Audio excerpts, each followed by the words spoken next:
Promesse divine du jour 12 du mois. Dieu, tu as dit que tu connais mes besoins et que tu vas les satisfaire. Oui, par obéissance, je cherche d'abord le royaume de Dieu et sa justice, et je sais que le Seigneur comblera tous mes besoins. Il comble déjà tous mes besoins. Gloire à son saint nom. Évangile de Matthieu, chapitre 6, versets 31 à 34. Ne vous faites donc pas tant de soucis, ne dites pas « qu'allons-nous manger ?» ou bien « qu'allons-nous boire ?» ou encore « avec quoi nous habiller ?» Tout cela, les païens le recherchent. Mais votre Père céleste sait que vous en avez besoin. Cherchez d'abord le royaume de Dieu et sa justice, et tout cela vous sera donné par surcroît. Ne vous faites pas de soucis pour demain. Demain aura souci de lui-même. À chaque jour suffit sa peine. Dieu, tu as dit que je suis béni et que je ne suis pas maudit. Je déclare que le Seigneur me bénit et que cette bénédiction m'enrichit, me rend riche. Livre de Zacharie, chapitre 8, verset 13. Vous avez été parmi les nations l'exemple d'un peuple maudit. Eh bien, maintenant, je vous sauve. Vous serez l'exemple d'un peuple béni. Livre des Proverbes, chapitre 10, verset 22. La bénédiction du Seigneur enrichit, et l'effort de l'homme n'y ajoute rien. Dieu, tu as dit que tout ce que je demanderai sans exception dans la prière, de croire que je l'ai déjà obtenu, et cela me sera accordé. Évangile de Marc, chapitre 11, verset 24.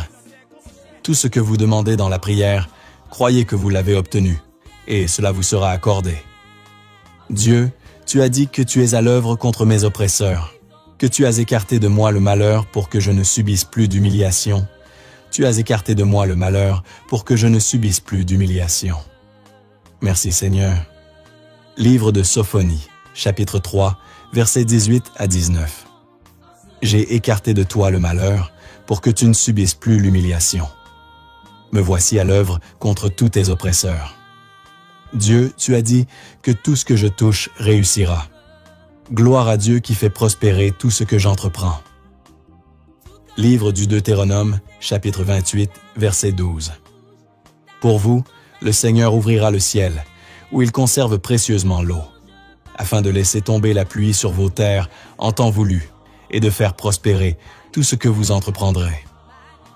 Dieu, tu as dit que tu pardonnes toutes mes offenses, tu me guéris de toute maladie, tu réclames ma vie à la tombe et me couronnes d'amour et de tendresse. Oui, tu pardonnes toutes mes offenses, tu me guéris de toute maladie, tu réclames ma vie à la tombe et me couronnes d'amour et de tendresse. Psaume 102, versets 3 à 4. Car il pardonne toutes tes offenses et te guérit de toute maladie. Il réclame ta vie à la tombe et te couronne d'amour et de tendresse. Dieu, tu as dit que tu nous plongeras dans le feu de l'Esprit, et tu l'as vraiment fait à la Pentecôte par ton Fils Jésus. Merci d'avoir fait de moi un témoin de feu du Christ ressuscité. Oui, je suis baptisé dans l'Esprit Saint et le feu. Évangile de Luc, chapitre 3, verset 16. Jean s'adressa alors à tous. « Moi, je vous baptise avec de l'eau, mais il vient celui qui est plus fort que moi. Je ne suis pas digne de dénouer la courroie de ses sandales.